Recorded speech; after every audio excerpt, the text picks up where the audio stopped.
Hello viewers, it's Super GT here. Welcome to me attempting to get around the PIkes Peak course in Dirt Rally. So we're not going to mess about here. We're going to choose the Peugeot 208 PIkes Peak that Sebastian Loeb took around here to get the world record. A pretty fearsome car, I must say, and this is not my first run.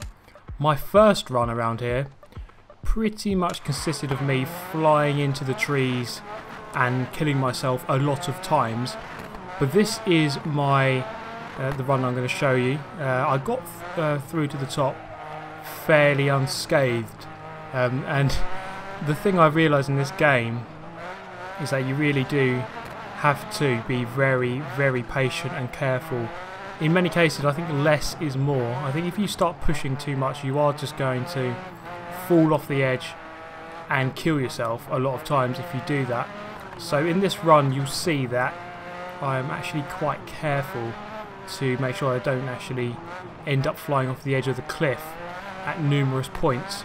So this beginning part of the stage, of the 20km stage, is fairly flat. The hills don't really appear too much at this early stage. A lot of trees towards the side at this early stage, so if you do go off, you're probably going to wreck your car. This car is so quick. The acceleration is absolutely ridiculous. You really do have to be very careful. I'm using manual with clutch, so you can use the clutch setting in this game. I've mapped it to A for this run. So I'm using the same settings that I use in Forza, where I have B for gear up and X for gear down, so you can use the clutch at the same time quite easily. Handbrake is mapped to LB, which I use a couple of times. You do actually need it in this game. It's not like other games where you can get away with not using it. For the hairpins, it is very much advisable to use the handbrake. It does help you quite a lot. Go a little bit too wide there, but we continue without having crashed. Good news so far, it is very hard to get this entire run without crashing at least once or having some sort of incident throughout the run. I changed the conditions actually, because when I first did it, it was raining. I just couldn't stop sliding off the track, so I changed it to sunny and dry, so I got quite a lot more grip than I did have in the rainy weather. So the world record for this track, and I'm talking about the real world record, not the game one. So the real one, set by Sebastian Loeb back in 2013, is 8 minutes 13 seconds in the unlimited division. So I'm trying to aim, let's say, under 9 minutes. That'll be a good target to get.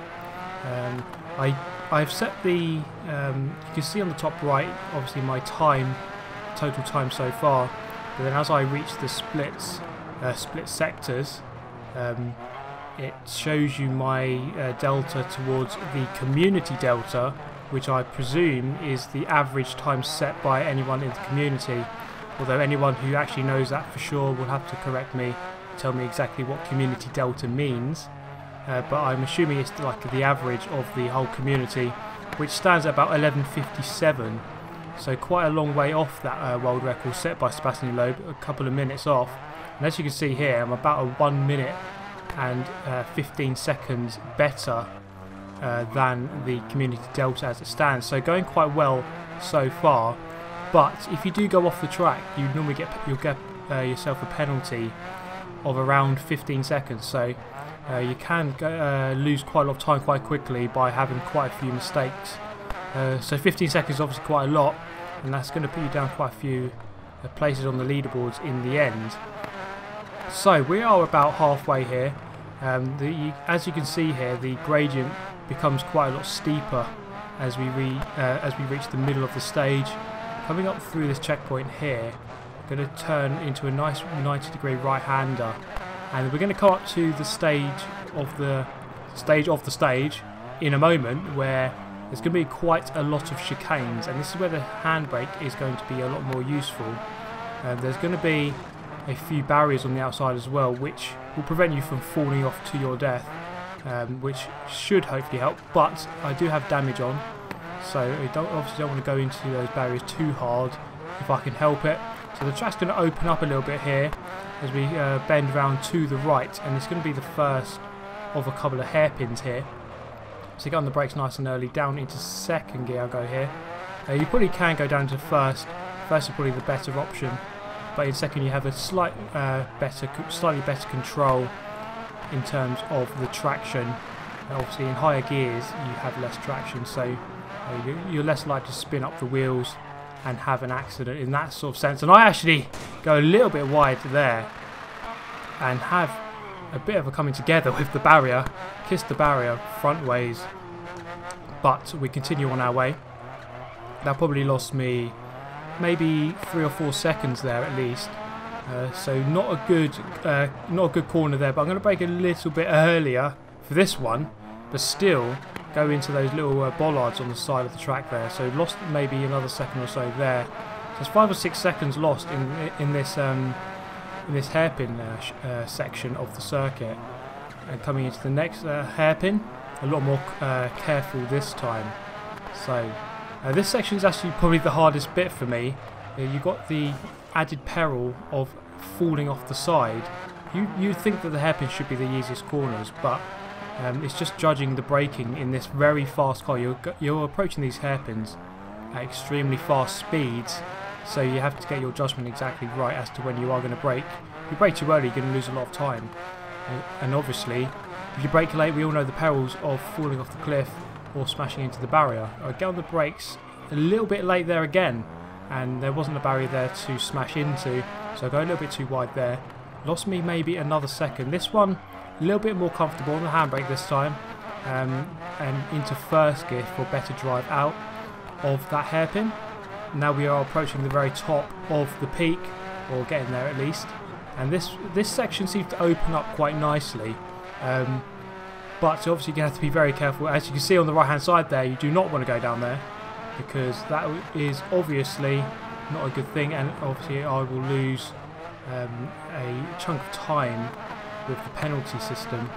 So you lose about 15 seconds, but not only that, your car will go back to stationary when it resets, so you're going to lose a couple of seconds just getting back up to speed again. So there is the peak on the left hand side there. So the track bends around to the left here into a hairpin, and then we go into another hairpin after that. So that is not the peak, I'm lying. The peak is actually round the corner here, around the next one. I get so confused. It's actually one of the hardest tracks to memorise, this one. And I actually go wide here. There it is, the 13-second penalty. And not very good at all. Lost myself 13 seconds plus getting back up to speed. So more than 15 seconds I would estimate there. So that's not a good ending to this run. Tried to get most of the way up the circuit without an incident, but not paying attention to that corner there obviously caught me out. But we are very close to the top now, so just try and get to the top now without a mistake. I think the key to success in this game will be not so much about just outright speed, but just minimising the amount of mistakes that you make. I think that will be really important in this game. So we are actually genuinely getting to the peak now. I've said it multiple times, but incorrectly. This is the correct one now. We're going to approach a hairpin here. I'm going to get on the brakes nice and early. Get on the handbrake as well. To get myself around that turn actually quite nicely. And you can see a helicopter there. That is pretty much on the peak. So the track's going to bend around to the right hand side here. And we're going to approach the final hairpin of the course. And we've done 20 kilometres here in under 9 minutes. Let's see if we can do it in under 9 minutes. This is the finish coming up here. Around the final turn, we are going to do it in 8 minutes 57, and that is actually quite a decent time. We're going to see how that stacks up in terms of the overall online leaderboards. This is on Xbox One, of course, so let's see how that fares globally. So that's my friends leaderboard. No one else has done it on my friends. And if we go to the overall, I'm second overall in the world, 30 seconds off of first. The world record again is 8:13, the real world record. I think given a lot more practice and no mistakes, I probably could get down to 8:13. That's perhaps a good challenge. If anyone can get down to 8:13, let me know. If you make videos, of course, link it in the comments section down below. But that is going to be the end of this video, guys. I hope you have enjoyed it. Let me know your thoughts on the run, on the track, and on this game. Let me know what you think about this game. I think it's very good. I like that it's difficult. It's going to be quite a hard game to get good at, but I do like the challenge. So that's all for me. Hit the like button if you did like this video. Subscribe if you want to see more, and I shall see you next time. Thanks for watching. Goodbye.